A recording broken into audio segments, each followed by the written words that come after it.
Handang tanghali po mga kapatid. Sa araw na ito, maraming salamat sa ating Panginoong Hesus. Dahil tayo po ay nabigyan naman ng pagkakataon para maglingkod po sa Kanya. So, kaya sa araw na ito ay naway makatulong po sa atin o sa inyo ang mabuting balita na ating tatalakayin naman. Makapulot po tayo ng aral at mga salita na pwede po natin gawin at timbawa sa ating buhay at gamitin sa ating pagtutuwid sa ating mga sarili. Yan. So kaya napaka halaga po ng mabuting balita kasi nakakatulong po ito sa ating buhay, yan, sa ating pamilya at sa ating pamumuhay sa araw-araw. Kaya ako man ay nagpapasalamat sa Diyos. Kaya dito po sa mabuting balita ay muli ko pong babasahin sa Pangalang Korinto 3:2 hanggang 6.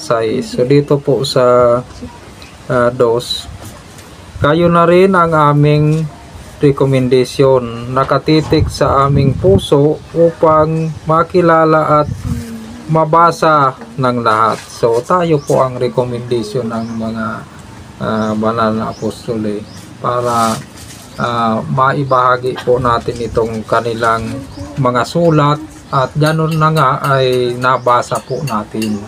Yan. So kaya pag ibig sabihin rekomendasyon ka, ibig sabihin mabuti ka na tao kasi lagi kang recommended di ba?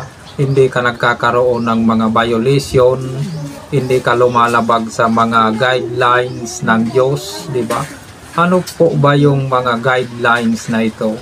Siyempre yung mga bad, yan po yung mga hindi mabuting gawain. Yan po yung mga not recommendation para sa Diyos. So recommendation is good.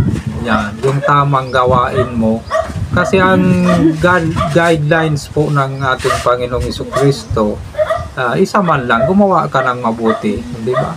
So, yun lang, isa lang po mga kapatid.